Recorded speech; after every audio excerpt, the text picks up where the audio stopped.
আন্টাঘর ময়দান কোথায় তা যদি জিজ্ঞেস করা হয় কাউকে, সে নিশ্চয়ই আমার মুখের দিকে তাকিয়ে থাকবেন। দাঁড়ান, একটু সহজ করে দেই। এবার যদি বাহাদুর শাহ পার্ক বলি তাহলে অনেকেই হয়তো চিনতে পারবেন। তবে যদি বলি ভিক্টোরিয়া পার্ক, তাহলে হয়তো অনেকেই একবারই চিনে ফেলবেন। যদিও এর বর্তমান নাম বাহাদুর শাহ পার্ক। সুস্বাগতম বন্ধুরা, আমরা আমাদের চ্যানেলে একটি নতুন প্লেলিস্ট চালু করতে যাচ্ছি। সেটা ইতিহাস নির্ভর। ঢাকার ঐতিহাসিক জায়গাগুলো বা রাস্তাগুলো কার নামে ছিল বা আছে তাই নিয়ে তৈরি করব আমাদের এই প্লেলিস্ট। মানে সেই সব লোকজনরা কেন ফেমাস ছিল সেটাই জানার চেষ্টা করব। আশা করি আপনাদের খারাপ লাগবে না। মুঘল সম্রাটদের মধ্যে দ্বিতীয় বাহাদুর শাহকে ধরা হয় শেষ মুঘল। সেই দিল্লিতে বসবাস করা ব্যক্তি যার মৃত্যু হয়েছে 1862 সালে রেঙ্গুনে। তো তার নামে পার্ক ঢাকায় কেন?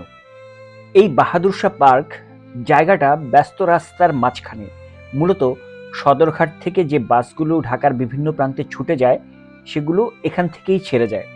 যার এক পাশে সদরঘাট বাংলা বাজারের মতো ব্যস্ত জায়গা রয়েছে, অন্য পাশে আছে জগন্নাথ বিশ্ববিদ্যালয়, কলেজের স্কুল, মুসলিম হাই স্কুল, কবি নজরুলের মতো কলেজগুলো। এর থেকে একটু সামনে এগিয়ে গেলেই কোর্ট কাচারি পড়ে।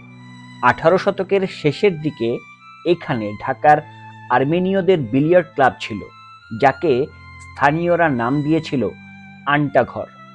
বিলিয়ার্ড বলকে স্থানীয়রা আন্টা নামে অভিহিত করত। সেখান থেকেই এসেছে আন্টাঘর কথাটি। ক্লাব ঘরের সাথেই ছিল একটা মাঠ বা ময়দান, যা আন্টাঘর ময়দান নামে পরিচিত ছিল।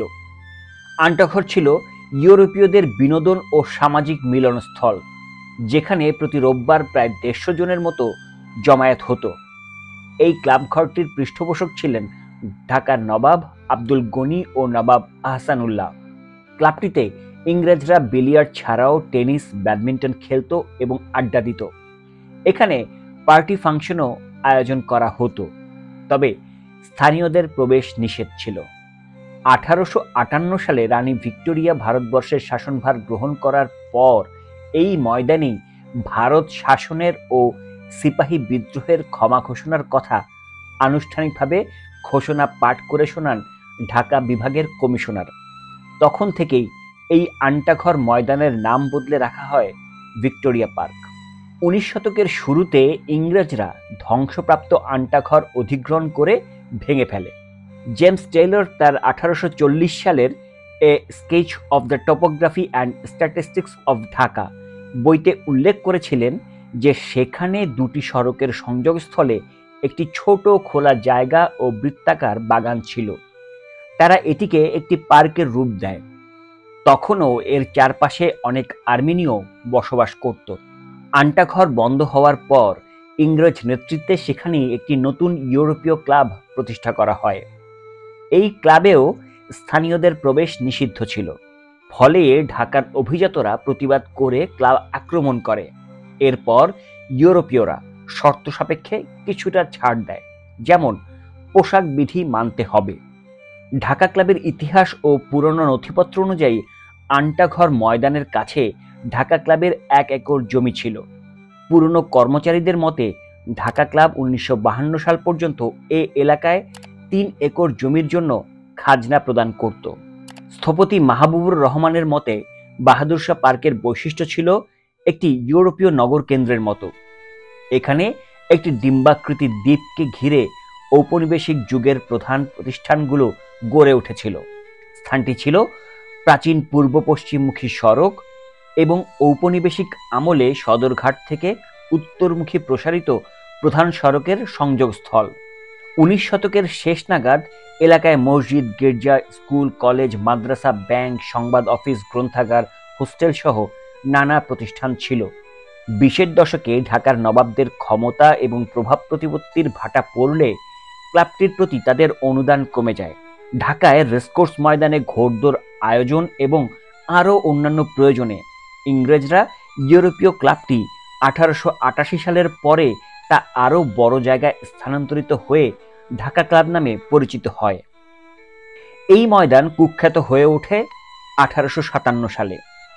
ভারতবর্ষের বিভিন্ন এলাকায় যখন সিপাহী বিদ্রোহ দেখা দেয়, তখন 1857 সালের 22 নভেম্বর ইংরেজ মেরিন সেনারা ঢাকার লালবাগের কেল্লায় অবস্থিত দেশীয় সেনাদের নিরস্ত্র করার লক্ষ্যে আক্রমণ চালায়। কিন্তু সিপাহীরা বাধা দিলে যুদ্ধ বেঁধে যায়। যুদ্ধে আহত এবং পলাতক সৈনিকদের ধরে এনে সংক্ষিপ্ত কোর্ট মার্শালের মাধ্যমে তাদের দোষী সাব্যস্ত করে তাদের মৃত্যুদণ্ড দেওয়া হয়। বিচারের পর 11 জন সিপাহীকে আন্টাঘর ময়দানে এনে জনসম্মুখে প্রকাশ্যে ফাঁসি দেওয়া হয়। স্থানীয় লোকদের মধ্যে ভীতি সঞ্চার করতে লাশগুলো বহুদিন যাবৎ এখানকার গাছে গাছে ঝুলিয়ে রাখা হয়। এই ঘটনার পর বহুদিন পর্যন্ত এই ময়দানের চারপাশ দিয়ে হাঁটতে ভয় পেত ঢাকাবাসী, কারণ এই জায়গা নিয়ে বিভিন্ন ভৌতিক কাহিনী ছড়িয়ে পড়েছিল। সিপাহী বিদ্রোহ দমনের পর ইংরেজরা তাদের সেনাদের স্মরণে আন্টাঘর ময়দানে একটি স্মৃতিস্তম্ভ তৈরি করেছিল। আর্মেনীয় ক্লাব ঘরের 4 কোণায় বসানো সীমানা নির্দেশক 4টি ব্রিটিশ কামান পরবর্তীকালে তুলে এনে এই পার্কের চারদিকে বসানো হয়। এই পার্কের উন্নয়নে নওয়াব আব্দুল গনির ব্যক্তিগত অবদান ছিল। তার নাতি খাজা হাফিজুল্লাহর মৃত্যুর পর তার ইংরেজ বন্ধুরা নবাব হাফিজুল্লাহর স্মৃতি স্মরণার্থে চাঁদা তুলে 1884 সালে এখানে একটি স্মৃতিফলক স্থাপন করেছিল। 1957 সালে দেশভাগের পর সিপাহী বিদ্রোহের 100 বছর পূর্তি উপলক্ষে ঢাকা ইমপ্রুভমেন্ট ট্রাস্ট ডিআইটি এর উদ্যোগে এই স্থানে একটি স্মৃতিসৌধ নির্মাণ করা হয়। সেই থেকে এই পার্কের নামকরণ করা হয় Bahadur Shah park. Dhaka city corporation 1960-এর দশকে পার্কটি সংস্কার করে। এখানে 2টি প্রবেশদ্বার এবং 2টি প্রধান স্মৃতিস্তম্ভ রয়েছে। পূর্ব পাশে সবচেয়ে উঁচু স্মৃতিস্তম্ভটি শহীদ সিপাহীদের স্মরণে নির্মিত। আরেকটি হলো খাজা হাফিজুল্লাহ স্মারক স্তম্ভ। এছাড়াও এখানে রানী ভিক্টোরিয়ার সিংহাসনের প্রতীক হিসেবে একটি ছোট স্মারক স্তম্ভ এবং পার্কের মাঝখানে তারকা আকৃতির অষ্টভুজাকার ফোয়ারা রয়েছে। 2020-এর মার্চে ঢাকা সিটি কর্পোরেশন এই পার্কটিকে আধুনিকায়নের জন্য উদ্যোগ নেয়। ক্ষতিগ্রস্ত স্থাপনা সংস্কার, নতুন ফিচার যোগ, 740 মিটার দীর্ঘ ডিম্বাকৃতি হাঁটার পথ, পাবলিক টয়লেট, বেঞ্চ, বাগান, গ্যালারি আকারের এমপি থিয়েটার, আলোকসজ্জা ইত্যাদি স্থাপন করা হয়। তবে সংস্কার করা হলেও অযত্নে পড়ে আছে এই পার্ক, অনেকটা আমাদের ইতিহাসের পাতার মতন। এইভাবেই একটু একটু করে আমরা আমাদের ইতিহাসটাকে জানবো, কখন কোন জায়গা কোন ব্যক্তির নামে তৈরি করা হয়েছে বা নামকরণ করা হয়েছে সেই নিয়ে আমরা আলোচনা করব এবং সেই ব্যক্তি সম্পর্কেও কিছুটা জানার চেষ্টা করব। সঙ্গে থাকবেন। আর এরকম ভিডিও যদি আপনাদের ভালো লেগে থাকে তাহলে লাইক, শেয়ার ও সাবস্ক্রাইব করুন। ধন্যবাদ।